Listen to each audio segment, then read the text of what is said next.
Она што следува е нашата редовна рубрика која што се нарекува Силиконска долина со нашиот IT и со нашиот дигитален консултант Христијан Тасевски. Христијан, добро утро. Добро утро, Сашо.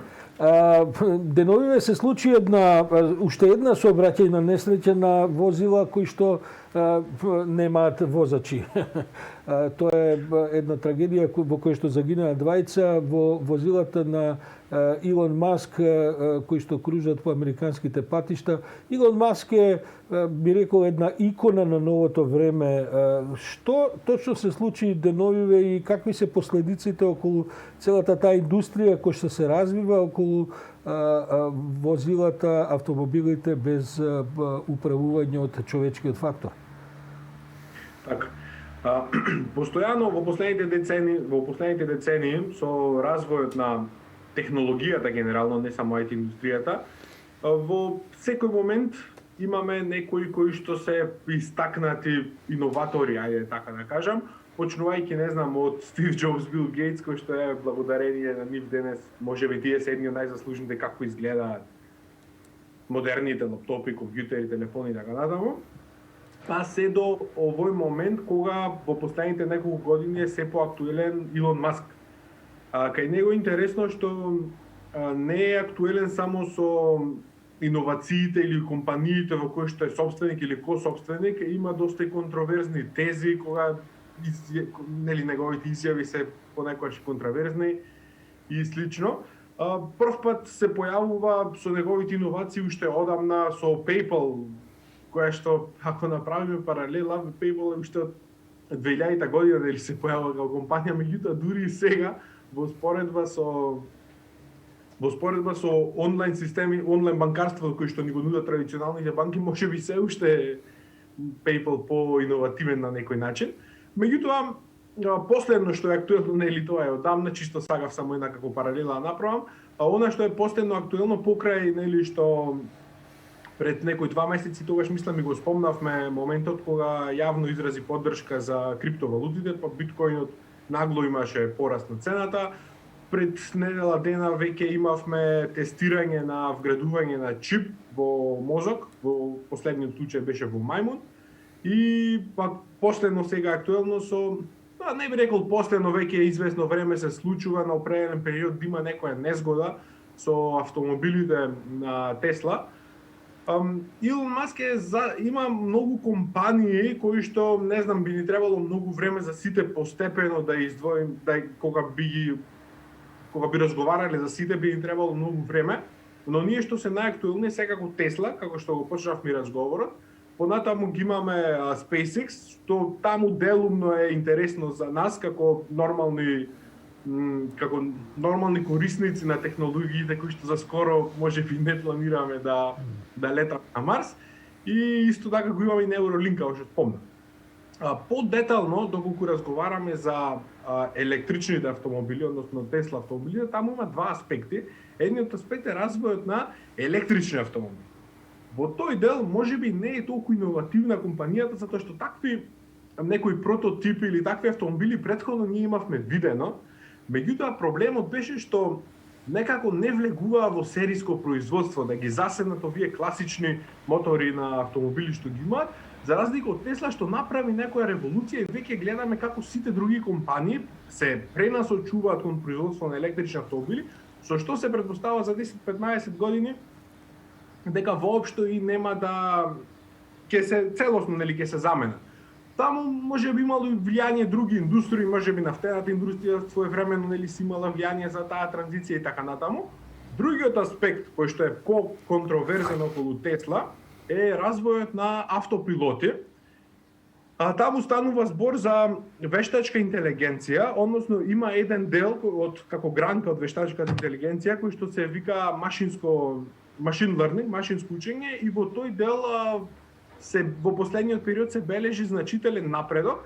Таму станува збор за алгоритми кои што учат врз основа на искуство, односно врз основа на тренинг множества. Тоа во превод би значило дека ние за еден алгоритам да го обучиме како да се однесува, потребно е на почеток да му да му обезбедиме некое тренинг множество, односно како некои ситуации во кои што би можел да се најде па да знае како да реагира.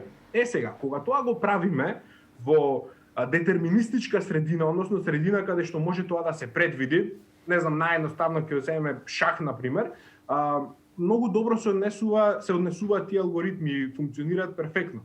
Меѓутоа, односно во стохастични, во недетерминистички средини, односно каде што имате многу случајни настани, а за тоа е баш сообраќајот, таму сепак тоа е предизвик на кој што треба да се работи, затоа што например вие доколку имате множество на тренинг податоци кои што детектираат како треба да изгледа еден сообраќаен знак, со мала некоја деформација на знакот или некоја мала деформација во сообраќајот може да се случи некоја катастрофална последица затоа што во тој момент алгоритмот не е способен да расудува, односно тој нема интелигенција во него, вистинска интелигенција, има само искуства кои што може врз основа на тие искуства да донеси некои заклучоци во моментот. Затоа се уште се препорачува или се уште не е достигнат тој степен, не се смета дека е достигнат тој степен на целосно автономно управување на автомобилот, и потребно е секако интеракција од возачот во одредени моменти, нели, да даде одредени инструкции.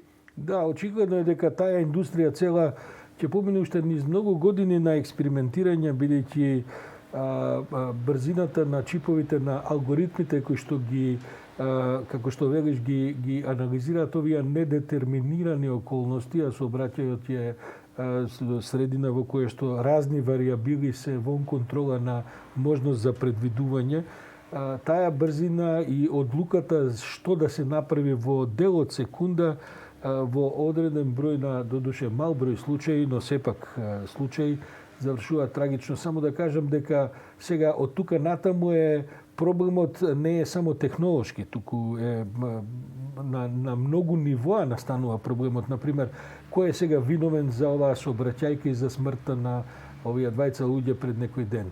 Виновна е технологијата, виновен е автомобилот, кој ќе биде тужен, бидејќи сега ќе се вклучат, например, агенции за осигурување, од кого ќе се наплати штетата и така натаму и така натаму. Така што веројатно за тоа ќе помине уште долго време, но сепак не е возможна оваа, да кажем, во целата историја, веројатно, технолошките напредоци секогаш барале некакви икони. Ако на времето тоа беше Стив Џобс, кој што почина така како што почина од компликации со рак, сега тоа е Илон Маск и тој е толку еден, да кажем, разгранат во разни индустрии, сето тоа се мултимилиардери, се разбира, кои што ветуваат светли иднини освојање на вселените. Зошто им се на луѓето потребни овој вид на такви маркантни појави? Дали тие со своето лидерство ги пробиваат традиционалните околности полесно и побрзо, отколку тоа би го оставили на некои традиционални компании со нивните традиционални PR пристапи и така натаму? Да, па не би рекол дека на граѓаните им се потребни, едноставно се наметнуваат како некои предприемачи, иноватори и со своите иновации, ајде така да кажем, освојуваат.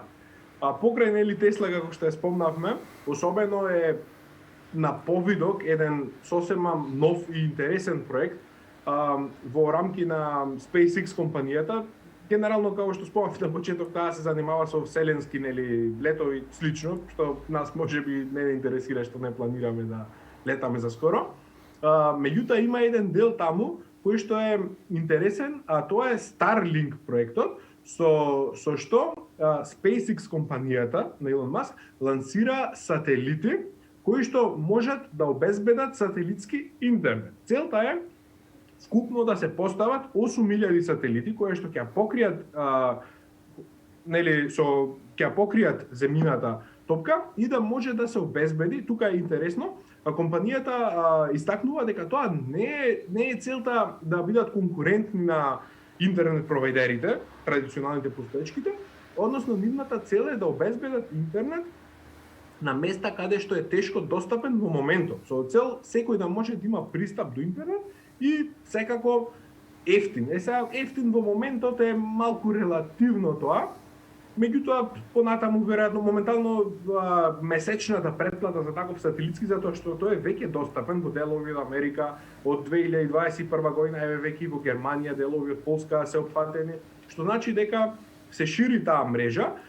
Цената моментално изнесува некои $100 месечно, што во однос на традиционалниот интернет кој што го плаќаме, нели, не е така ефтин, меѓутоа сепак треба да земеме во предвид дека тој е наменет за тешко достапни терени каде што нема мрежа. Па во такви услови и со тие брзини што ги нудат, мислам дека е сосема доволно.